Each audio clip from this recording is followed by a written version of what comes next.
You're listening to part 2 of 3 from a special series that Insight Myanmar podcast is bringing you from the recent event, Decolonizing Southeast Asian Studies Conference held at Chiang Mai University. The conference was a call to look closely at how knowledge about Southeast Asia has been produced, often through colonial and Cold War frameworks, and to ask what it would mean to reclaim that knowledge for the region itself.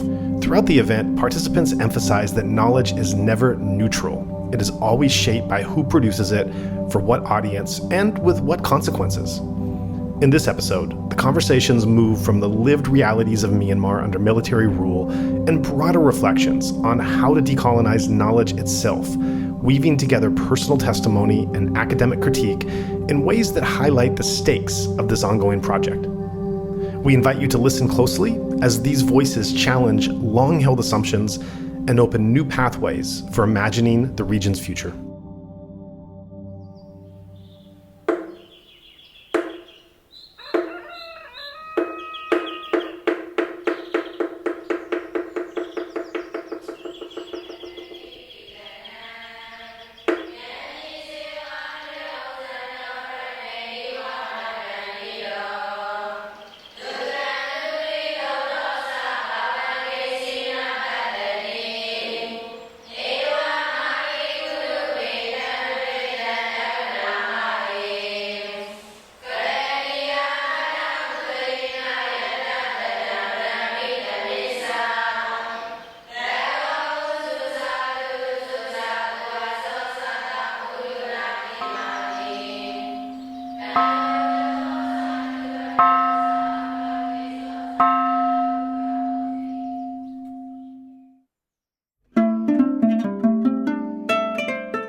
Hi everybody, my name is Thiti Jamkajornkeiat. I'm Assistant Professor of Global Southeast Asian Studies at University of Victoria in Canada, and I specialize in intellectual history of Indonesia and Thailand.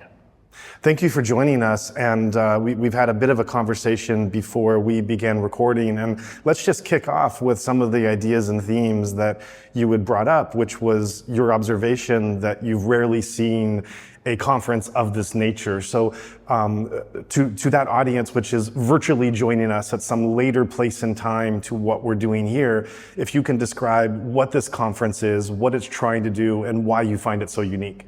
Yeah, I think this is a very big question in a way because I'm not the organizer myself, but I think from the impression that I get about this conference, which the theme is on decolonizing Southeast Asian studies, I would say one of the main goals is to have a collaborative sort of space for scholars and practitioners of Southeast Asian studies, meaning people who are working on Southeast Asia to have a space to think together on the question of the colonial legacies in the field and how to move forward, especially in relation to the political project of decolonization, which is currently ongoing in many other places in the world.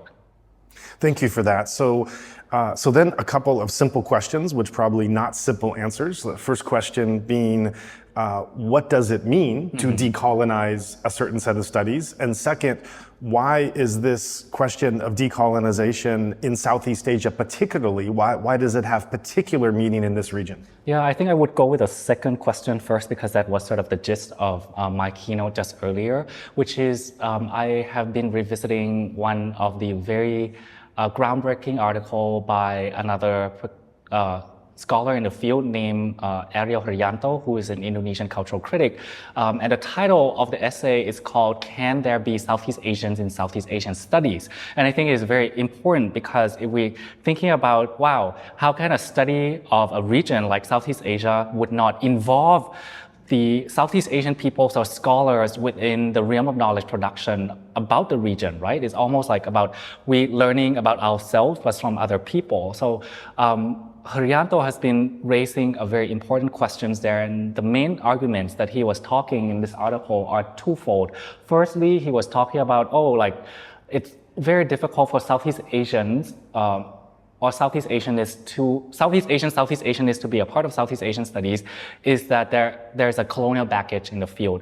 Namely, the field was first started by, in the European world, it would be by some of the colonial officers, right? So it's about colonial officer wanting to study about the country that they want to colonize, right? So we would get Southeast Asian study in France that gets specialists to understand Cambodian, Lao, and Vietnamese societies, for example. So that's colonial officers. No Southeast Asians there. And then we also get the Cold War American version of Southeast Asian studies, which was also founded by, a few types of people, but one of them would be mostly scholars who work closely with the CIA in, studying about the history and society of the countries, mainly for anti-communist purpose, because in the Cold War period, we all know this, that the US was on the opposite side than the Soviet Union. Therefore, one of the main ideological bases for Cold War Southeast Asian studies was to be anti-communist. But then I think there's also complication there. As someone who is partial to this training myself, I would also say that it's not all about producing cold warriors who are anti-communist or finding more about the society in Southeast Asia in order to subdue the communists, but it also prompt and generates certain generation of American Southeast Asianists who are a little bit more progressive, as they are mired in the politics of anti-war, especially anti-Vietnam War, right? The war that has been fought in Vietnam, which is a part of Southeast Asia. So we get what we call afterwards the emergence of the Cornell School, including people like George Cahin, Ben Anderson, and Ruth McVeigh. And we know that all these people are anti-war because George Cahin was very vocal in organizing or speaking against the American empire in terms of their war efforts in Vietnam. And then we have Ben Anderson and Ruth McVeigh, who were co-authoring the document is called White Paper or Cornell Paper, exposing the Suharto military regime's complicity in murdering the communists in Indonesia. Okay, so that's to answer about why decolonizing Southeast Asian studies is so important, right? So going back to a Herianto article, the first thing is about the colonial baggage, the colonial legacy of the field. So that's what I was just saying, that there was the European and American version that has a colonial baggage of the field that precludes Southeast Asian to become Southeast Asianist. And then the second is that many of these Southeast Asian studies has been developed abroad, namely, it is very difficult for Southeast Asians who have been growing up in Southeast Asia to be able to find relevance in whatever that has been produced by these Southeast Asian studies outside of Southeast Asia, right? So Herianto has been talking about these two main problems, that why we need to decolonize Southeast Asian studies today. First is the coloniality of the field or the colonial baggage. And second is about the question of exteriority. The question of exteriority means Southeast Asian studies and its knowledge has been developed outside Southeast Asia and find little relevance to Southeast Asian people themselves. And this gives you somewhat of a blueprint of why we have to decolonize Southeast Asian studies. So then let's go back to your first question and try to be quick. Is when we're thinking that there are these two main problems about the field, one of the way that Herianto have been talking about in terms of decolonizing the field, and in my keynote, I've been talking a little bit more in details that it's not just about inclusion, but it's about structural change, right? So, but the first step is to actually treat Southeast Asian thinkers as equal in the dimension of knowledge production. But secondly, it also change or transform the structure of research to serve the interests, needs, and livelihoods of Southeast Asians. So I think that is what is meant in terms of decolonizing Southeast Asian studies in this specific context. It can mean lots of things, but what I've been proposing is about the restructuring or transformation of research structure to serve the interests of Southeast Asians. That's such a fascinating answer, and in such a short time, you've given so much to think about and digest from a long and complicated history across a varied and very complex region leading up till now. And I think I want to underscore, just the how really truly incredible it is that when you're talking about the colonial legacy, you're not speaking of post-colonial attitudes or colonial thinking or coming from Western countries. You're speaking of quite literal colonial administrators. Right, that this was a field that was the individuals that were literally administering and governing. A sanitized word maybe of controlling a local population or exploiting in some cases a local population. That they were also the ones who started the field that have continued on today. So that's that is quite a profound realization to grapple with, that this is where this came from and developed. And then as we look today at as you laid out, the history and the need for it, the question which I then have, again, a two-part question. First, how to do it. I realize there could be many different answers in different contexts, but to lay out some ideas of how it's perhaps being done or how one wants to, and then followed with that, what do you see as the benefits and the knowledge gained by starting to make some of this progress towards this ideal?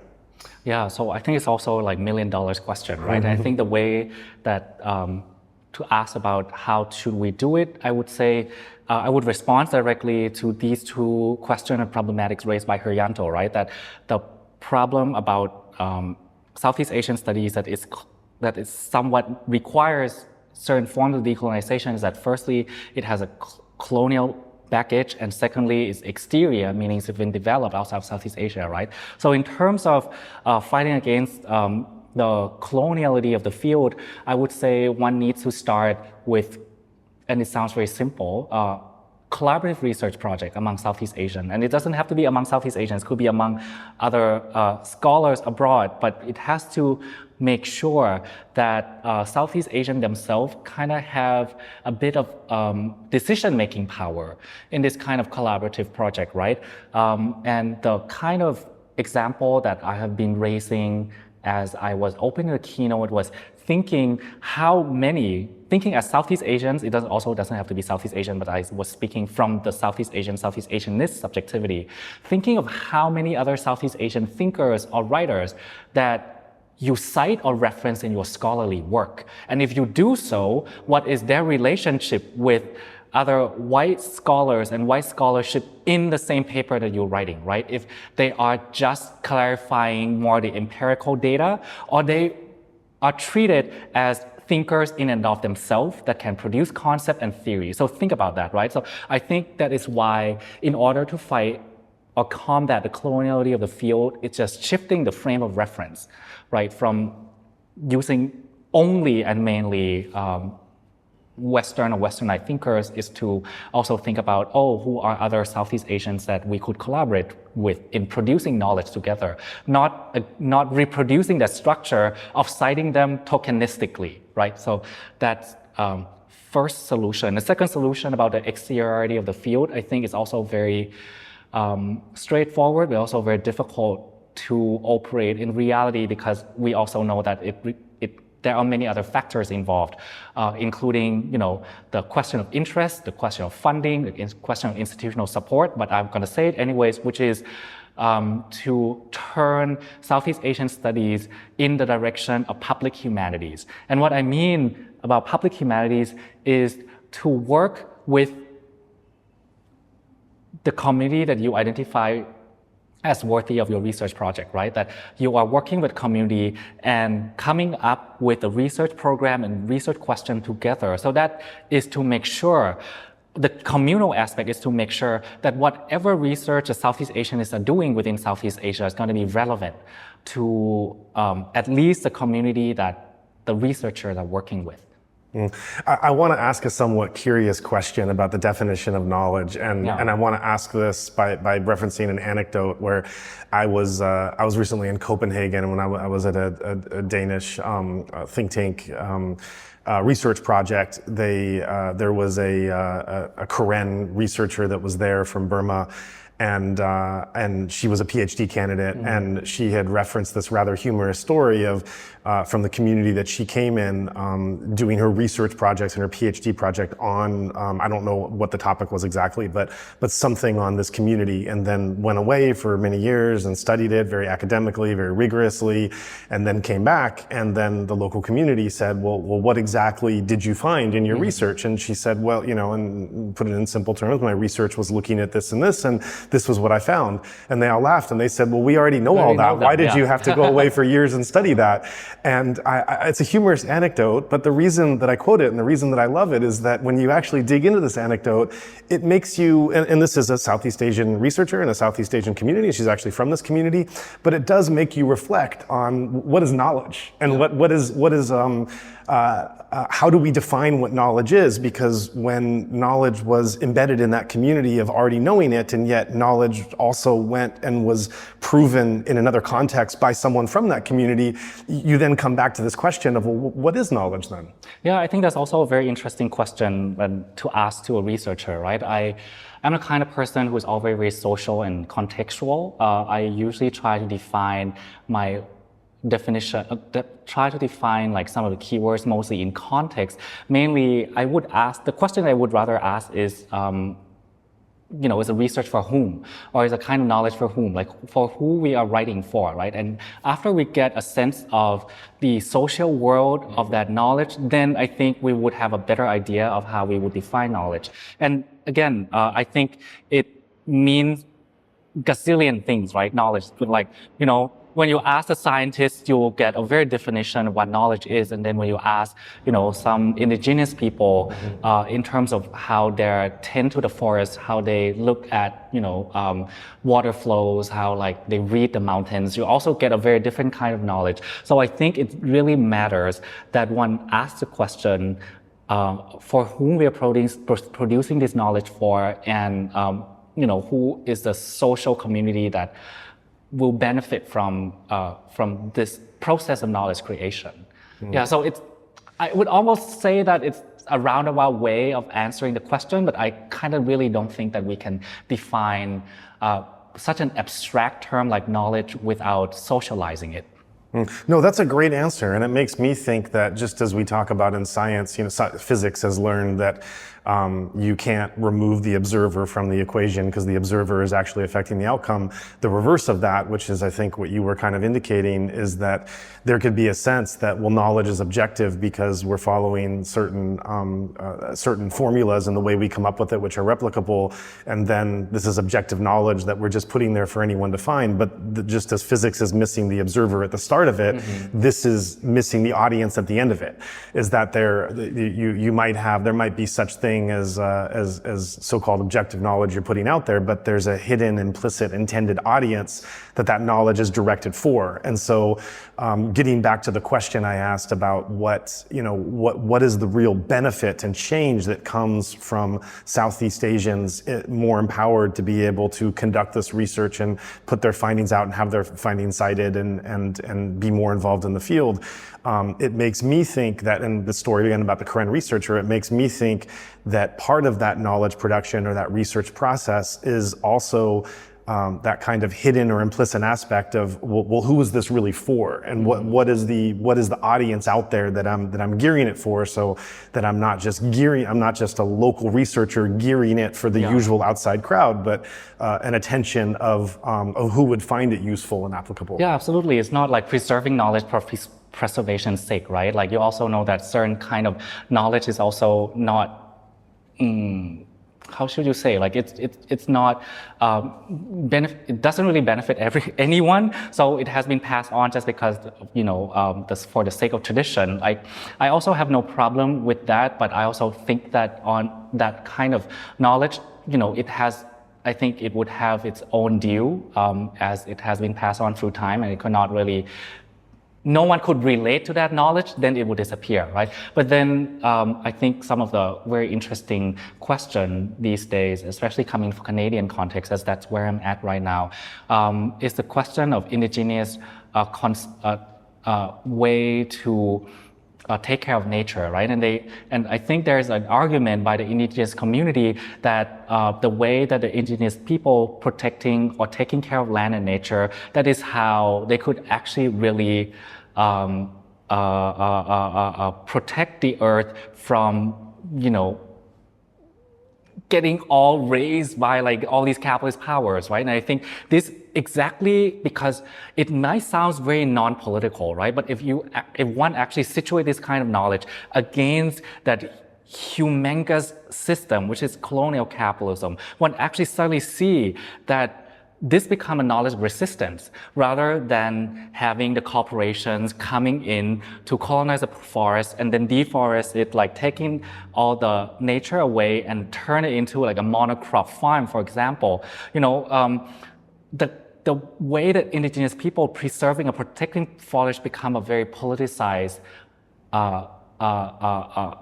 manifestation of knowledge forms, right? And I think that is when one starts to see the stakes of preserving different alternative kind of knowledge. And again, I can only explain this relevance in relation to the destructive force of colonial capitalism. I could not just treat it in and of itself, right? So I think my approach or method has been relational through and through. Right. So the last question I want to ask you here is that being in your field and being from Thailand, Thailand has been remarked upon, although this has been contested, that it's the Never colonized. Exactly. And so as we're at a decolonizing Southeast Asian Studies conference, if you can address that kind of claim and belief among some that Thailand has somehow escaped colonization. I think that's also a very interesting question. I think it would actually, I hope that it would be able to open up different avenues of researching the question of colonialism or coloniality in Thailand. So I think the shift of focus recently have been a change from the idea of historical colonialism, right? Which is what we were discussing earlier about like, oh, Thailand is a country that escaped or avoid colonialism. Mm-hmm. But the focus has been shifted from historical colonialism into what some of the scholars call coloniality. Coloniality is, to be explained in simple terms, is that it's a condition of colonial governance that is still persisting to today, right? And we can think about those kind of forms of coloniality in Thailand in a sense that, okay, and this could be a little bit of a more of the sticky issue, is one could think of, the way that Thailand has modernized itself, right, is modernized by westernized. For example, you can see in the nation building project of King Rama V, it's more like, the way we could actually westernize ourselves is to equate Thailand's standing with the colonial powers of the world, which is the UK and France, right? So you could argue very strongly that the Thailand project of nation building is through and through succumbing to the logic of coloniality, because one needs to be westernized in order to be modernized, right? And because of the agency of modernization of Thailand in the past 100 years have mostly been the elites. One could also say that there are lots of remnants of the colonial condition that has been perpetuated by the ruling class of Thailand up until today. So I think one can see that maybe most strongly in the periphery or at the borderlands like Chiang Mai, right? You can see how the Thai state is treating indigenous people. It's still having a very much a colonial relation, right? Or you can also see some, let me think of a good example, or even like the relationship between the center, which is Bangkok, with the regional centers, right? Like Chiang Mai, Khon Kaen, Korat, or Pattani. You can still see that the relationship between Bangkok and all these other provincial centers are not equal, right? So there is an argument to be made that the condition of coloniality has been very much defined by Thailand history of modernization, right, through the elites, that is continued to this day, that can be seen through the relationship between Bangkok and the provincial centers. this colonial thinking and colonial style of elites and power centers and how it engages with the periphery. Where does that, so you're arguing that some of that comes from colonial thinking, but pre-colonial Thailand did have existence of powerful kings and kingdoms and influence, and also had power centers and periphery, and that's really a fact of all of Southeast Asia. So where do you differentiate the modern thinking and relationship of relations between power centers and periphery as being a condition more of a kind of coloniality, I think was the term you used, than related to pre-colonial kingdoms and relations? I think it's a very interesting question. I think there are many other Thai history specialists that is better equipped to answer this question. But I think I would answer some in a very with a very standard narrative. So we're following Thongchai Vinichakul, right? In Geobody, I think there is this explanation about epistemological shift, right? Or cosmopolitical shift from the pre-modern kingdom into a modern nation state, right? And I think the main differentiation between the two is about how porous the territory were in the pre-modern conception of statehood, which some of the scholars call it mandala, which means like, the boundary of a state is never fixed. And when one talk about in the nation state system, the political entity that used to be autonomous, when it's included into the nation state system, then the resistance against that centralization is called secession or rebellion or resistance whatsoever, right? And it's already assumed that all these sort of political entities that has been assimilated into the nation state system belongs to that nation state defined boundary that has been imposed from the center, right? So there is almost like no autonomy in thinking about any other dimensions of self-governance from any of these regions. But in the pre-modern conception of statehood or of kingdoms, I think there are a little bit more of flexibility in terms of thinking about, if we won't succumb, or we don't think that we'll benefit so much from being related to one center, we can actually shift sides. We can shift sides very easily, and sometimes they're also overlapping sphere of influence, right? So you can be actually succumbing to two centers at the same time. These kind of, I think, flexible way of self-governance is lost in the modern conception of nation state. So I think that is sort of a standard narrative about the difference between the two. So I think I made this pretty intriguing statement in my keynote. It's not something that I thought about before, but I think it was sort of stimulated by the question, is that decolonization or decolonizing the field, as we are discussing as the main theme of this conference, should not be taken as an extra work.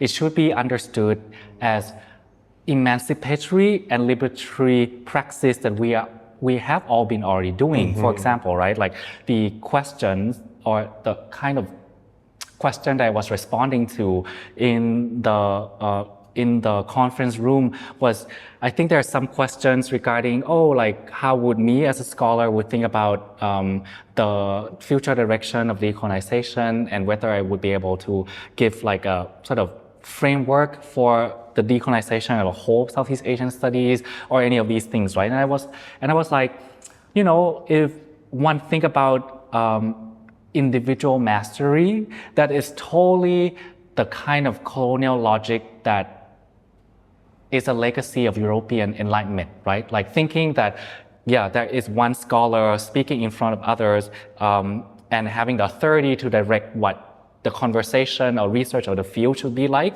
And I actually offer a statement that we should actually decolonize from this idea. We should decolonization starting with ourselves. And again, it should not be an extra work. It should be emancipatory, because once you don't have to conform with this kind of individual mastery, it opens up infinite possibility for you or for oneself to make relation with other scholars and think about what kind of decolonization matters to a certain community.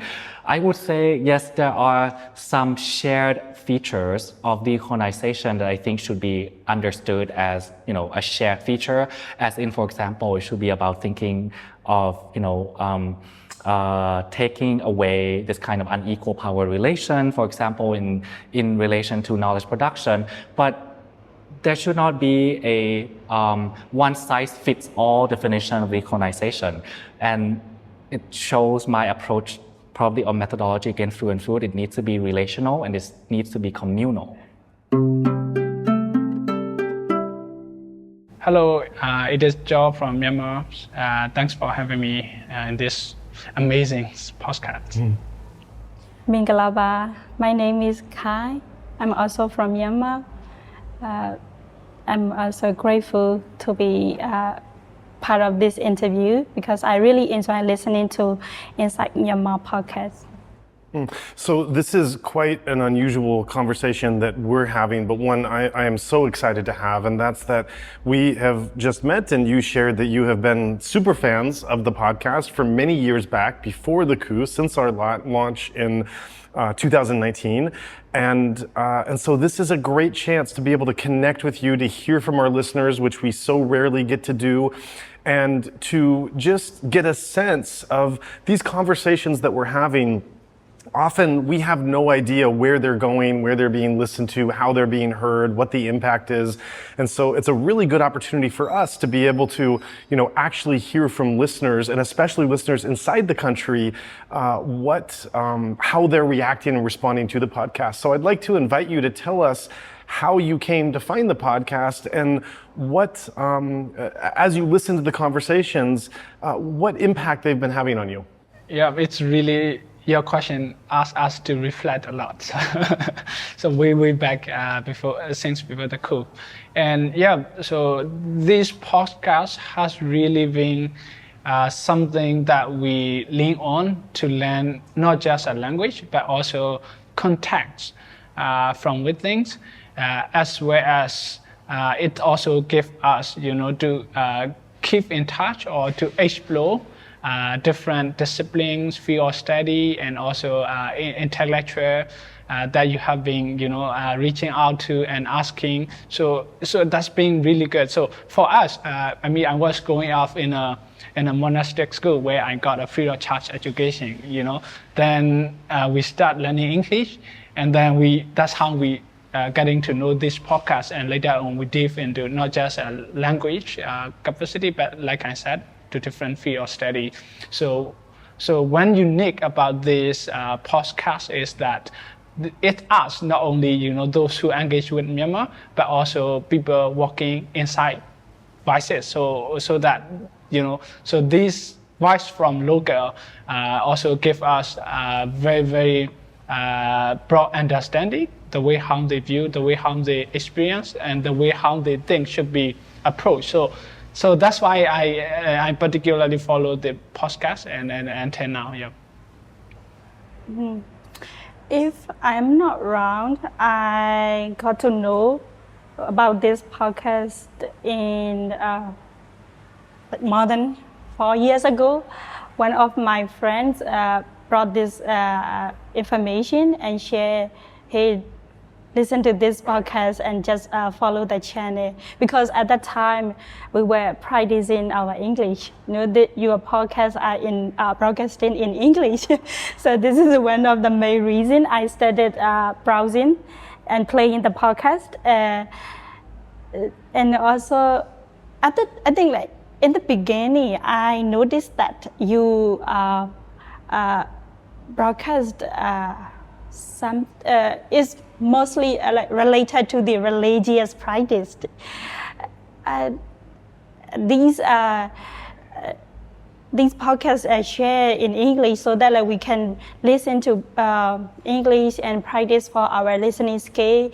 And another reason is for the knowledge, knowledge sharing. So you bring more speaker from the diverse, diverse community, people from inside Myanmar and people from outside of Myanmar. So, and during and after the coup, I realized that you bring, voices from different communities and advocate more about the Burma. So I want to understand how people from inside share about our situations, and people from outside of Burma understand us, and they are voicing out for us. So with these two main reasons, I stay listening and regularly listening to your podcast. I think it's a fascinating experience to ask the question, how do people that are not from our community but have experience, how do they think about our community? It's a way to kind of look beyond the mirror and learn how someone from a different background thinks about something that is, the way that something that's very familiar to you. They often look at it in a different way. And so I want to ask you, have there been conversations or stories or insights or anecdotes that have been told that have made you look at your culture in a different way? Oh, I think your question is very, very critical and very big. But in general, I would say, most of the podcasts that I follow on your channel, I don't find it, how do I say, it is very intellectual. On the one hand, it simply makes us understand to that. It's not very complicated. It is not very, very heavily discussed, and it simply gives us a message, to understand. And that's why we are attached to it. And that's one good thing about your podcast. And for me, I think, for example, you approach to Professor Sean and my friend as well, they are on your podcast. So I will not mention their names here, but yeah. So I mean, the reason why I think I follow to your podcast quite very often and consistently is the way you approach to know who will be in this podcast. I'm not saying you are like a gatekeeper, choosing who should be here, who should be here. I don't think you do that as well. But those who happen to be interviewed in this podcast has been a lot of who I know. And I wanted to listen how they kind of advocate, also share what is going on inside the country to a broader international community in the very simplest way. Because I think a lot of international community, they may not or may know about Myanmar. So by the time they listen to that podcast, they simply get the information message and they get to know Myanmar so that they can more engage, more follow and read news what is going on in Myanmar. So that's how I think it is. That's how I feel and also how I like about this podcast as well. And that's why I also think that is why this podcast has been very successful for quite a few years already. When I listen to that podcast, you begin with the music, the alarm, like the bell, morning bell from the monastery. So that is how we usually wake up and begin our morning in the rural area in a Buddhist community.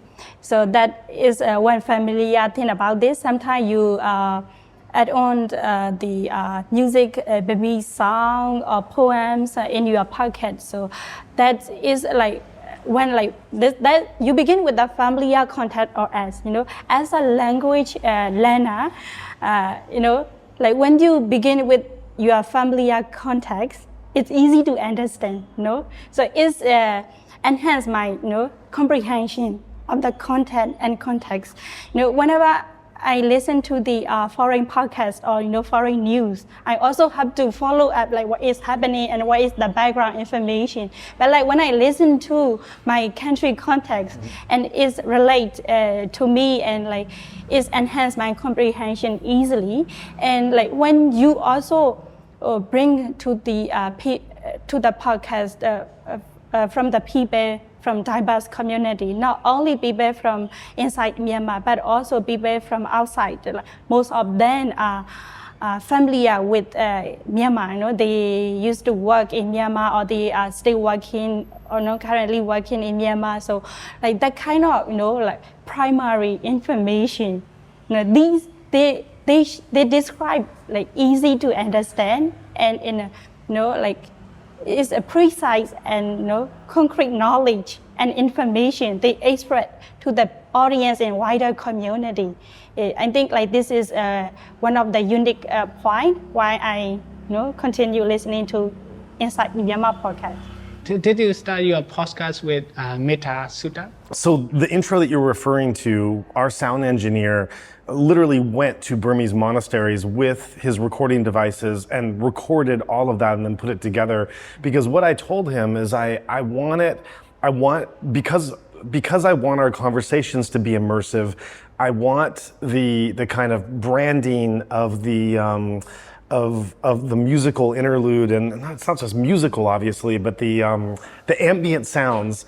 I want it to feel like you're waking up in a small Burmese village or a Burmese monastery, and I want it to have the feel where it's not exotic, it's not commercial, it's not in your face, but it's just you're hearing from different corners. You're hearing the things that you normally hear as you wake up, and so that it will do something in the mind and something psychologically where if you're a foreigner who's lived in that for months or for years, or obviously if you're a Burmese person who that is, those sounds are really unique to a very particular place that are immediately identifiable, that it would be a kind of immersive lead-in before the conversation to ground you and remind you that you're now virtually entering the Myanmar space. So that was the thought behind it. I think, that so reflects my life as well. I grew up in a monastery as a novice. And my whole life, I think, being educated in monastic school as well. Not in a monastic school, not the monastic school that teach Buddhist literature, but a monastic school that teach secular education. And that's intro, the way you start your podcast and the way you enter into conversation is really much easy for us, smoothly, hook, and then and lead us to the conversation, which is really good. And like you said, the intro, the way you encourage your recorder to go into this quiet place in a village and get this sound, it's really also reflect my village. Yeah. I grew up with my grandma, all the way in the morning, offering flowers, offering fresh water to pay respect to Buddhists, and all this sound, I got it in podcast, and I hope you keep maintain that aspect in your podcast, because which is also very, very good for us to be engaged as well. Sometimes I think a podcast is not just only the context, the person you got interviewed, but also the way how you decorated all those, and that's been very unique. Yeah, and also you keep updating like regularly, the information about Myanmar. Like when there was earthquake happened in April this year, so you also bring the person from the ground like to share about the situation in the earthquake affected area. And like when something happened in Myanmar, you regularly update the information. Like as for me, I also listen to the news channel and podcast. So I likewise, I also follow to your podcast because you update that information, up-to-date information of Myanmar you presenting. So like individually, I listen to the news and your podcast as an update sharing about Myanmar. Yeah. Also, which is very important that. For now, since the coup, the landscapes of media freedom as well as freedom of expression in Myanmar has totally been blocked, restricted by the junta, military junta. So for us to get accurate information, to get proper information as well, this flow of information has been very difficult. And now a lot of area within the country, internet has been blocked, and a lot of independent media has been, they have to leave the country for the security. And amid of these so many things going on, I think the way how your podcast present about the information, reach out to individual and mention about what is going on, is so useful. It's not just, it's more than useful. It's advocacy going on there, and information awareness going on there. And yeah, we appreciate for that. And until now, you see, internet access very, very difficult, and access to information very, very hard. And then there's a lot of, misinformation, propaganda going on. And as an alternative to that, the information you give, the context you created, as well as the message, the advocacy that you provided, it's very, very, very, very effective and useful for us. And it's also a sign of solidarity that you are doing for us, and we appreciate for that as well. Mm-hmm. It's so wonderful to hear all of this, because when you record a conversation that's taking place, well, our conversation is taking place now, and sometime in the future, for not just months, but years into the future, someone is going to be listening that is washing dishes. Someone is listening right now that's driving a car. Someone is listening right now that's cleaning their living room. Someone is in Singapore, someone is in San Francisco, someone is in Tokyo. We have no access to who these people are, or how they're interacting, or what they're thinking, as we're literally in their ears. So when we get the chance to hear back from where this is landing with listeners, it's it's not just valuable, it's really just heartwarming for everything that we do. And certainly we're in English, so we have a wide international audience in terms of where we're listening. At the time that we're recording, we have 150,000 listeners. It will grow somewhat into the time this is published. But certainly of that audience size, we're trying to, in English, we're trying to inform and engage an international audience, but we're also trying to bring in a Burmese audience, not just of guests, but of listeners that can engage and hear and be moved and think about many of these different realities, different contexts, meeting, virtually being able to meet people in your own country that come from a background that you've never met or never considered, or maybe even have biases about, that you're able to hear them tell their story and think in a different way. And we estimate our audience to be about 60% non-Burmese and about 40% Burmese. So we estimate that our audience is a little under half our Burmese listeners in the country or diaspora.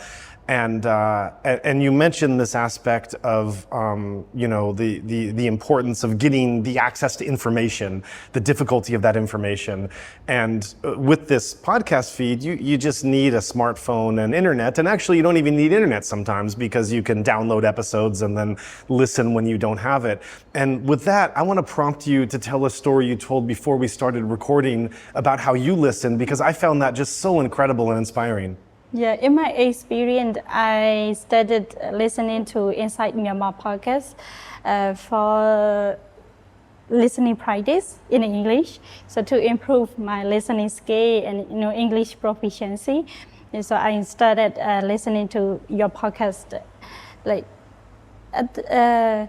Your podcast is very convenient. We can download it easily.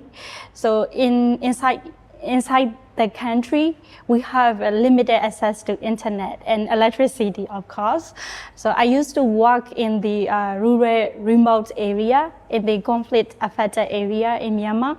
So whenever I travel to free site, before I go to the site, I used to download the episode, for a week or for 2 weeks. It depends on the durations of my travel, mm-hmm. and I listen to the podcast. So sometimes it's a kind of entertainment.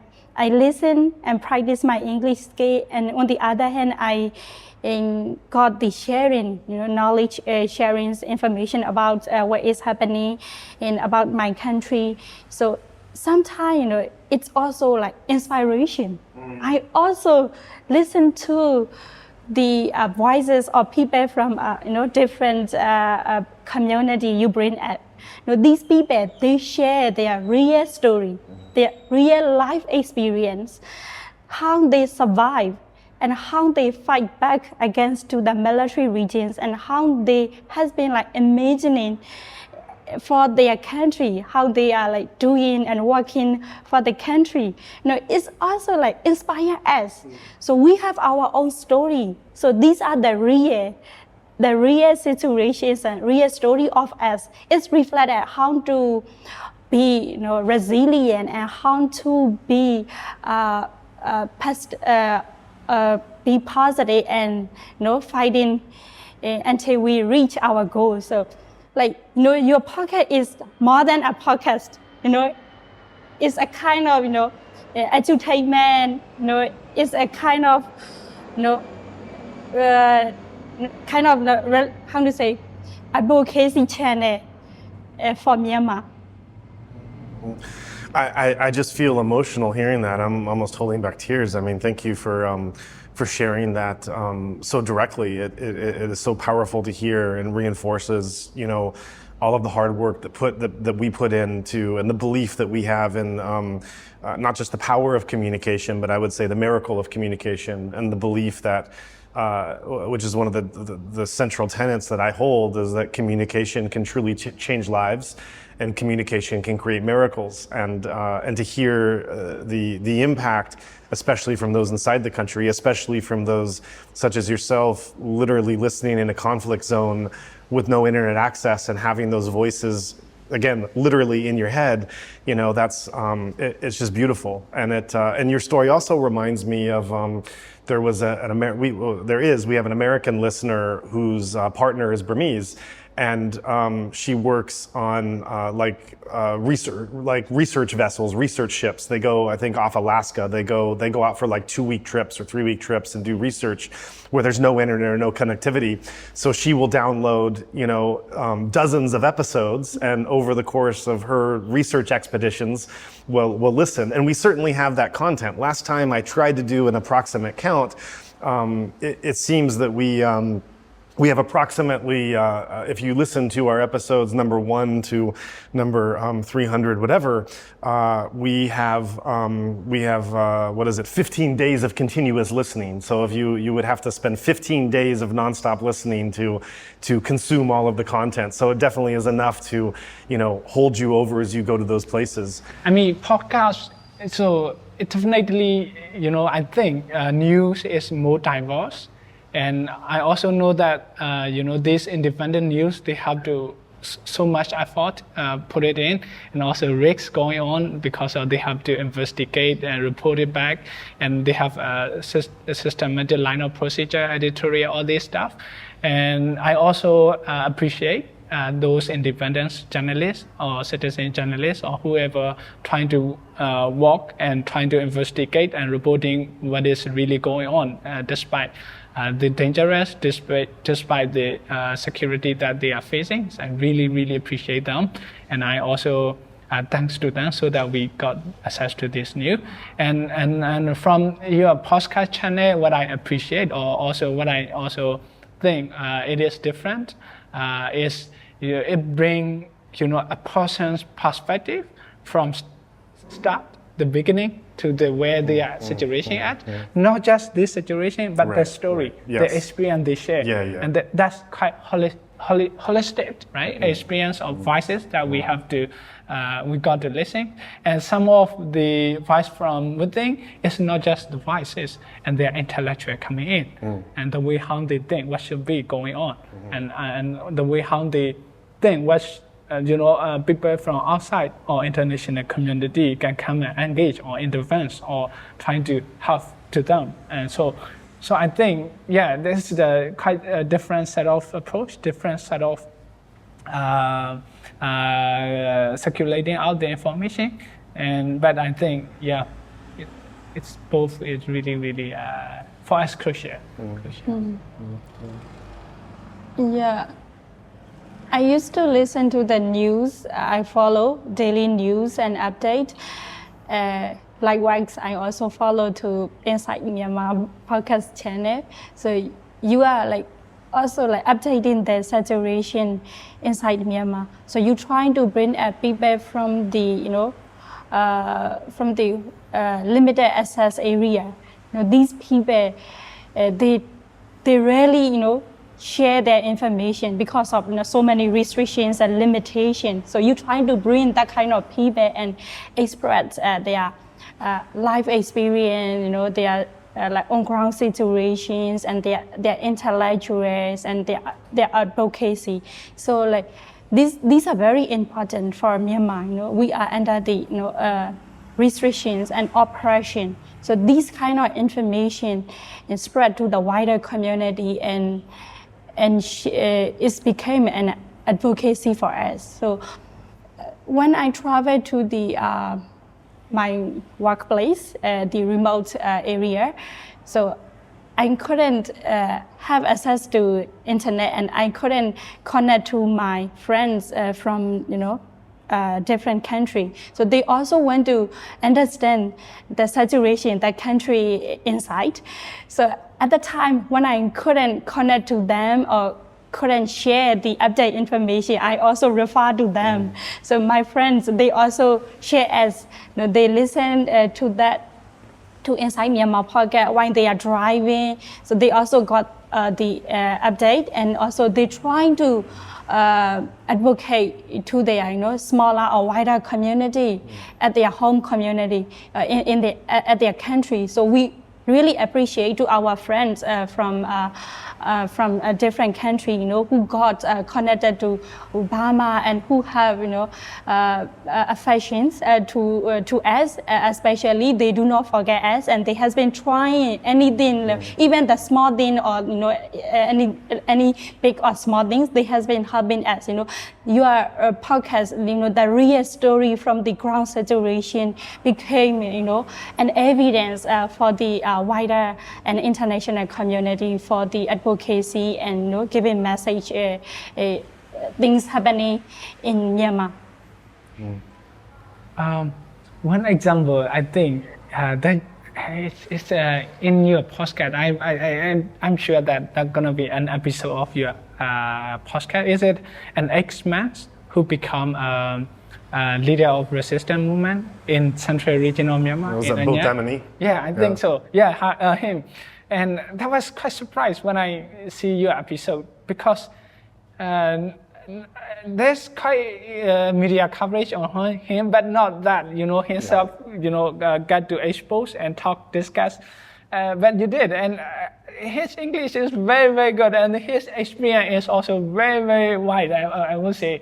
And that kind of podcast, sometimes I didn't expect, but there you go. And you have quite a lot of that kind of episode, which is really, really good. And nobody go ahead and like interview them. And, it's a really good one. I didn't expect that either. When I got connected to him, I was also hesitant about taking it on because I knew the media story. And as I went deeper into his story, and I was like, oh my God, this guy did peace marches in 3 countries. He protested outside Burmese embassies. He did everything he could in front of UN, everything he could, everywhere he could to be able to try to advocate for an end to violence. And then, as I learned about, at least as he told the story, that he, it wasn't that he disrobed as a monk to pick up a gun and start killing people. It was that he served as a civilian in local administration. And so there was so much more to the story than I was understanding from local media. And the recording of that was also very unique because he was deep in the jungle. That episode took maybe 2 or 3 months to finish. And this is, okay, I guess I'll give a little secret to the listeners, is most of that conversation was not actually a conversation. There's maybe about 20 or 30 minutes in the middle of it where we actually talked back and forth because of the connection. The connection was always too weak. And so outside of those 20 or 30 minutes, the entire episode is voice messages. The entire episode is me prompting him with voice messages and him sending maybe 2 minutes every couple days. He would send a 2-minute message and following up. And then we would put those voice messages together, and I was writing the prompts. I wasn't speaking them. And so then separately, I spoke the prompts and put them together to bring that conversational element into it. So, that's also the kind of, really innovative, out of the box, consistent work you need to do. If you want to tell a story like Bothemini, you can't have him come to you, you have to go to him. And if that means you can't have calls because there's no internet connectivity, that means, text messages and voice messages and other ways of being able to bring that conversation to life. I would say every guest is kind of their own journey. Some, as in Bothemini, much more of a story behind it. But for a lot of guests, there's a lot of background. And as I say to, sometimes people will ask, how is it that we're able to get the level of the diversity and the caliber of guests that we do? And the two answers that I often give is I say, well, one is I would like to say our integrity. I would like to say that people see what we've done in the past and they trust us based on the nature of conversations we have. They trust that they'll be treated the way we've treated past guests. But the other way is patience. We're very patient. And so there are interviews that have literally taken not months, but there are interviews that have taken years to be able to get years of building trust with someone, because we don't rush. We don't push people. We don't see them as sources that we're trying to squeeze information from. We see them as conversation partners and collaborative storytelling, where if a no is a no. If someone doesn't want to be on, then we totally respect that, and that's the end of the conversation. But in many, actually very rarely do we hear a no. Usually it's a, I'm not sure, not now, not yet, let me think about it, let me get back to you.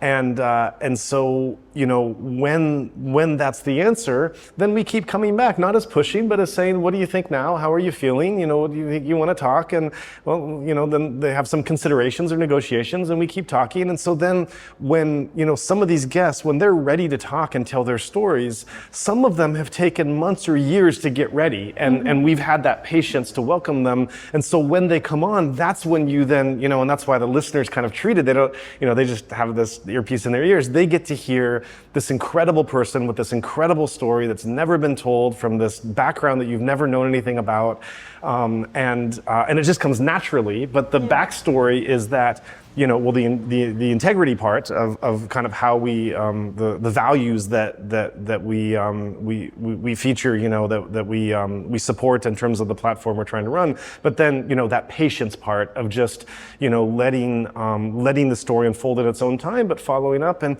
there are guests out there that are still years in the running. Like there are some unbelievable stories that are just sitting there, and we just every few months we check back. How are you feeling? Do you think you want to talk? Do you think this is something you'd like to share with the world? And those will be coming eventually, but they will take their time to do so. Yeah, I think what you have just mentioned is also the truth that what is going on inside the country. I mean, for people inside the country, like Bothemini, he is exposed to a broader community, international exposure, and his education also quite level. So he is very courageous as well, and he has that courage to come and talk to you.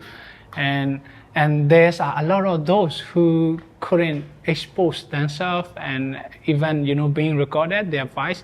There's a lot of security going on, and there's so many young people inside the country, young leader, and as well as women as well. So inside the country who wanted to talk, share their experience, what they are being suffering, and the trauma that they have had.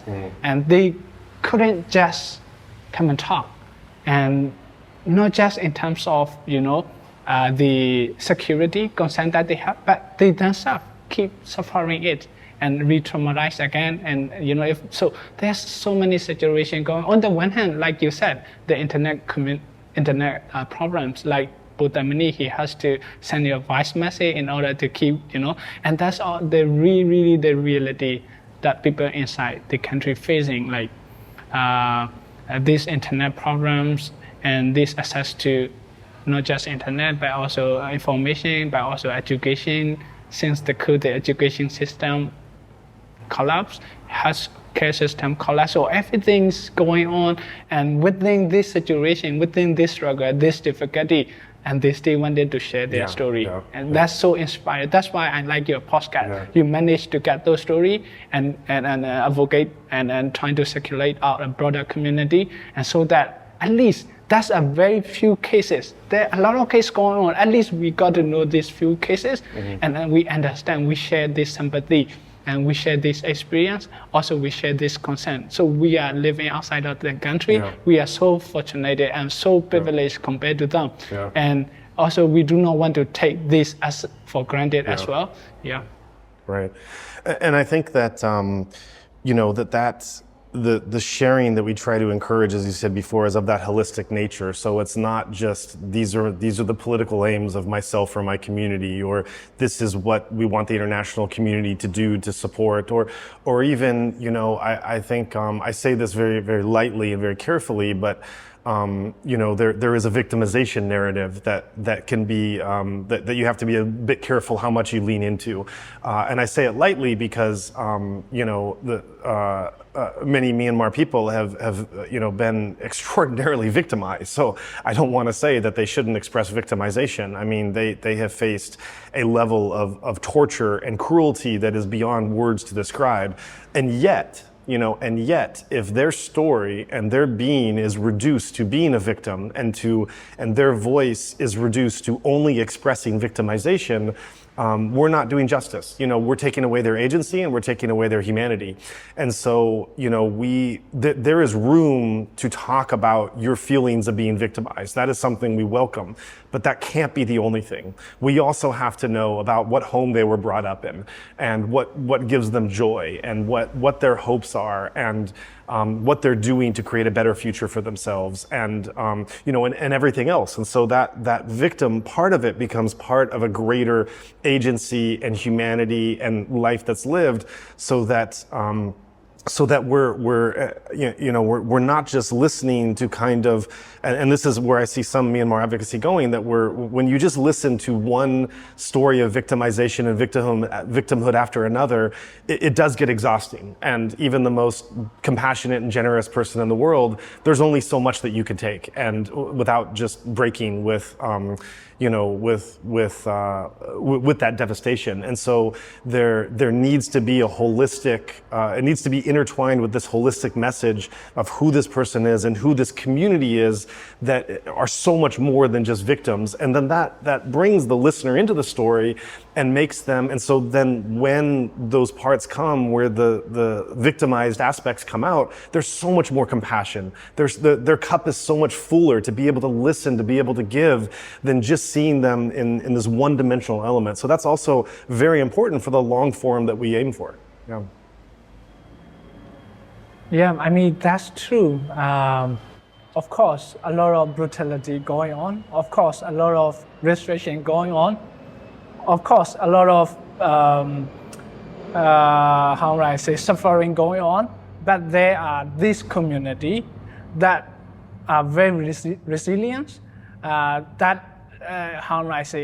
also very hopeful, and also very determined, and also, the solidarity within the community is still there. You can see it, and that's why they survive until now. Mm-hmm. That's why they are keep, hoping until now, and we will see, when the earthquake happen. And we see immediately people inside the country together, they're trying to send then immediate necessary response to those where it is need. So this sense, or this resilience or solidarity within the country is still huge, stay there. That's why they are. You can see how brutal this military regime is, and also you can also see the resilience that is the movement as well as the support from one another, the mutual aid aspect, they stay going on. I think that's how the community, the society inside the country stay moving on until today. Otherwise, I mean, that's very hard to survive. And until now, it's surviving. And even we see the movement that has carried out is huge. And that's why I really respect, and it has a lot of hopeful for this country as well. Mm-hmm. And I want to follow up with something you said, where you were mentioning how it's not just hearing from the people that are speaking outside the country, but the really powerful thing you said about hearing people that are in the country and hearing their full stories. And often those people you're hearing from, as we've mentioned, sometimes they're people from your community or from your background, but sometimes they're from a very different background, and a background that you've had little contact with. So a little bit background of myself. So before the coup, during the COVID period, I was in the northern Rakhine state, where the conflict happening there, and so I work for the humanitarian assistance and development program in that area. So at that time, we have so many restrictions providing the humanitarian assistance to the affected community because of the COVID-19 restrictions and because of the civil war and other so many restrictions by the government and armed groups. So at that time, I lost my hope.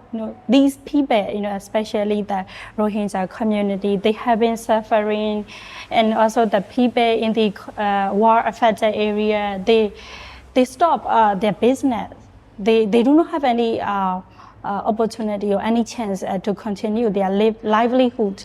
So they has been under the crisis situations for a long time, and so we try to support them, but why it had been taking so long, and why we are fighting for, and what we are waiting for.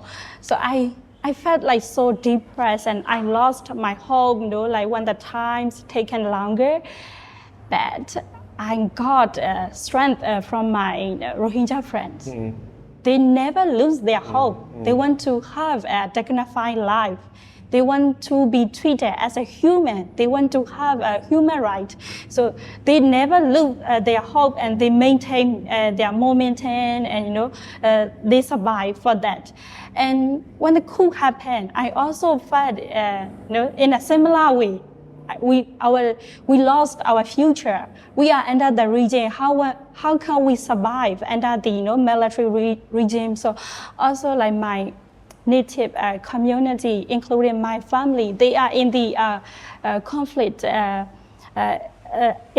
So how I also love myself, everything, almost everything, we are in the same situations, and we have to deal with these situations, and we have to fight back. From the life experience of the people, you bring the people from the local community. Some are humanitarian worker, some are nun, monk, and some are the international aid worker or diplomat. You bring people from different backgrounds. So they brought up their life experience and their intellectual, and when they shared about that, I also reflect myself. Myanmar has been under the conflict for more than 7 decades. Uh-huh. We cannot forget that. Uh-huh. We the people of Myanmar, we try to survive. We try to liberate from the oppressions and repression. So we never lose our hope yet. So not only our generation face the similar situation right now, since our parents, since our grandparent generation, they has been passing through this, experience, and they has been fighting against that. From their experience, I try to reflect myself, and I got, a positive energy and encouragement and inspiration from that, and and I got my life it's became in an active way, and I also see my future and the pathway how we should live, how to be resilient and how to be stay focused on our on our ambition for the future Myanmar. That is so powerful. I'm speechless. Thank you for sharing that. And it just goes to the power of communication. It just goes to the power of sharing, and not just sharing, but what it's like to create a safe space where that sharing can take place, and the power of that voice deciding that it's willing to go to that safe place, to occupy that safe space. And then once it's there, the way that it's being received and embodied and informed, I mean, that is, again, I'm just emotional hearing that. That's why I said, despite this military brutality and airstrike, almost everyday base that they are doing, the military is doing, and you also already know, like, since the coup, the economics growth has been minus, negative, until now. And despite everything's, going negative way, the resilience of this community, this resilience of this society stay there, huge there. And I think we have to look after it and think about how we want to build, this future, the nation. So, yeah. Yeah, firstly, I want to express my sincere thanks to Insight Myanmar podcast. You bring our, and hear voices to the outside community or to the wider audience. As we are under the oppressive military regime, we cannot express freely, so that, like, from that podcast, we can express our, situation, and we can advocate to the wider community. So because of your podcast, it's more than a podcast. It is an edutainment. Like I saw, I'm familiar your podcast to practice my English. So, and yeah, this is more than a podcast. So I wish you continues sharing the updates of Myanmar, and hope you can bring many more stories about the real situation of Myanmar, and it can continue longer. Thank you for that. My sincere thanks and my sincere gratitude. Like the podcast name is that, Insight from Myanmar, you truly bring voices, experiences, and insight, and intellectual from Insight Myanmar, which is truly amazing and much appreciated. So now, we and a lot of in intellectual level or in academic area, there's a lot of discussion going on, like decolonization, localization, all these intellectual or discourse going on. But you did really good job in bringing the insight from Myanmar, not just from Burma aspect, but also a lot of minority ethnic aspect, voices, and their experience that you have bringing into this insight, which I truly appreciated.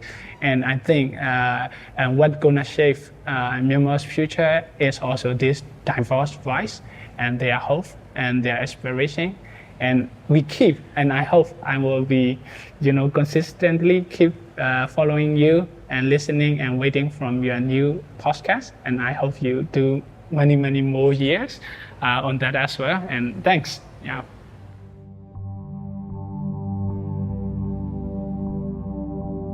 Thank you for listening to this episode of Insight Myanmar podcast. Each episode we produce is offered freely, and always will be. Our goal is to inform, engage, and inspire as many people as possible with stories and voices that matter. And thanks to your support, we've been able to reach tens of thousands of listeners across the globe. This is truly remarkable. But to sustain this momentum, we need your help. Even if just a small percentage of our listeners committed to a very modest monthly pledge, we would not only be able to sustain our momentum, but grow. Even better, you might consider becoming a member to deepen your engagement with this platform and thereby gain access to additional content and other exclusive benefits. So, if you found value in what we offer and want to help secure the future of this work, however you want to make that happen, please visit insightmyanmar.org/donation to make a pledge, or navigate to insightmyanmar.org/membership to look at our member options. With your help, we can keep this work alive and thriving.